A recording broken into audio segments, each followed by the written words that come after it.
বিখ্যাত তাবেঈ অন্যের শান্তির ব্যাঘাত ঘটবে এই আশঙ্কায় রাতের বেলা পরিবারের সদস্যদের মৃত্যু সংবাদ গোপন রাখতেন এবং কাউকে ডাকাডাকির কষ্ট না দিয়েই দ্রুত দাফন সম্পন্ন করতেন।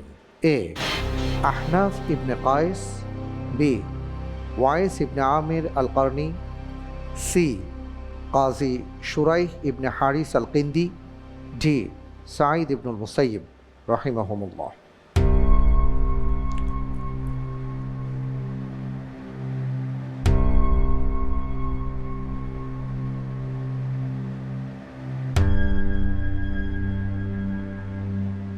লাইফলাইন চাচ্ছিল। যদি লাইফলাইন না থাকতো তাহলে কোন অপশনটিকে আপনি বাছাই করতেন? Option A. Option A Ahnaf Ibne Kayes. আপনি লাইফলাইন চেয়েছেন, ভালো করেছেন, কারণ সঠিক উত্তরটি ছিল অপশন সিতে কাজী শুরাই ইবনে হারিস আল কিন্দি রাহিমাহুল্লাহ, যিনি বিখ্যাত একজন তাবিঈ ছিলেন, প্রাজ্ঞ ফকিহ, ন্যায়নিষ্ঠ বিচারক এবং অত্যন্ত ধৈর্যশীল ইবাদতগুজার ব্যক্তিত্ব ছিলেন। হিজরতের পূর্বে আনুমানিক 15 থেকে 20 বছর আগে তিনি ইয়ামানে জন্মগ্রহণ করেন এবং রাসূল সাল্লাল্লাহু আলাইহি ওয়াসাল্লামের জীবদ্দশায় তিনি ইসলাম গ্রহণ করলেও সরাসরি তার সাথে সাক্ষাৎ না পাওয়ায় তিনি তাবিঈদের অন্তর্ভুক্ত হন।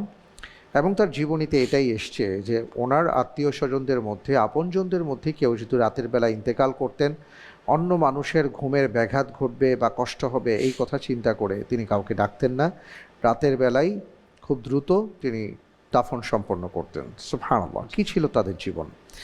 যাই হোক, আমরা ইনশাআল্লাহ তাআলা লাইফলাইনে যাব। তাহলে লাইফলাইন তাকদীর দেয়া হোক।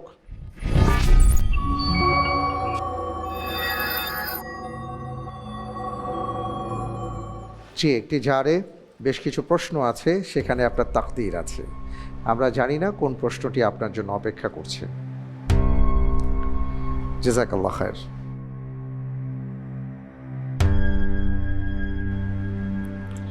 আমি যখন আপনাকে তাকদীরের প্রশ্ন করব, আপনি চিন্তা করার জন্য 45 সেকেন্ড সময় পাবেন। এর মধ্যেই আপনাকে উত্তরটি দিতে হবে, আর এখানে আর কোনো অপশন থাকছে না। তাহলে আমি যাচ্ছি ইনশাআল্লাহ। আপনার জন্য তাকদীর প্রশ্ন। আল্লাহু আকবার।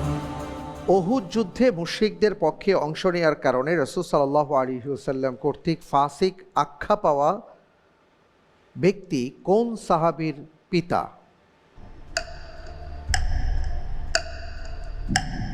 হযরত হানজালা রাদিয়াল্লাহু তাআলা আনহু। আপনি বুঝতে পেরেছেন? জি আপনি বলছেন হানজালা রাদিয়াল্লাহু তাআলা আনহুর পিতা। জি।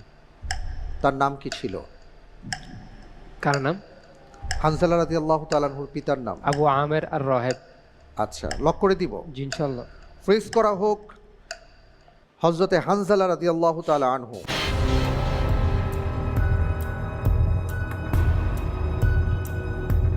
আপনি যে উত্তরটি দিয়েছেন, আপনার উত্তরটি সঠিক উত্তর। আলহামদুলিল্লাহ। আলহামদুলিল্লাহ, মাশাআল্লাহ, তাবারাকাল্লাহ। জি, হযরতে হানজালা রাদিয়াল্লাহু তাআলা আনহু তিনি ছিলেন মহান সাহাবী, আর তার পিতা আবু আমের আর রাহেব, সে উহুদ যুদ্ধে মুশরিকদের পক্ষে অবলম্বন করেছিল, যে কারণে রাসূল সাল্লাল্লাহু আলাইহি ওয়াসাল্লাম তাকে ফাসিক বলে আখ্যায়িত করেছেন। হাদিসের মধ্যে এসছে রাসূল সাল্লাল্লাহু আলাইহি ওয়াসাল্লাম বলেছেন, আন-নাযাফাতু মিনাল ঈমান, পরিচ্ছন্নতা ঈমানের অংশ। আমরা সবসময় বলি পরিষ্কার পরিচ্ছন্নতা। আমরা এমন একটি দেশের স্বপ্ন দেখি যে আমাদের বাংলাদেশ হবে একটি পরিচ্ছন্ন দেশ, একটি পরিচ্ছন্ন নগরী। কিন্তু আমরা নিজেরাই আমাদের এই রাষ্ট্রকে, আমাদের অঞ্চলকে, আমাদের জমিনকে, আমাদের হৃদয়কে সার্বিকভাবে অপরিচ্ছন্ন করে রেখেছি। এবং আমরা নিজেরাই আমাদের রাস্তাঘাট, খাল, বিল, যাই কিছু বলি না কেন, ময়লা ফেলে, আবর্জনা ফেলে আমরা ভাগাড় বানিয়ে ফেলেছি। কিন্তু আসার কথা হলো, এর মধ্য থেকেই কিছু মানুষ এমন তৈরি হয়েছেন যারা নতুন করে আমাদেরকে স্বপ্ন দেখাচ্ছেন, শেখাবার চেষ্টা করছেন। না, আমার দেশ, আমার অঞ্চল, আমার এলাকা, আমার নগরী, এটা আমারই, সুতরাং এর পরিচ্ছন্নতার দায়িত্ব আমাদেরই। হ্যাঁ, আমি এমন একটি সংগঠনের কথা আপনাদেরকে বলছি যারা এই কাজটি করে ব্যাপক প্রশংসিত হয়েছেন। অসাধারণ একটি কাজ তারা করেছেন। তারা এ পর্যন্ত বাংলাদেশের বিভিন্ন জায়গায় গিয়ে অপরিচ্ছন্ন এলাকা অথবা লেক বা খাল বিল তারা পরিষ্কার পরিচ্ছন্ন করে চমৎকার একটা কাজ আমাদের সামনে উন্মোচন করেছেন।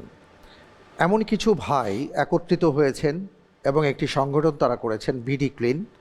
আর এই সংগঠনটির মাধ্যমেই তারা বাংলাদেশের বিভিন্ন জায়গায় গিয়ে অপরিচ্ছন্ন এলাকাকে পরিচ্ছন্ন করবার চেষ্টা করছেন।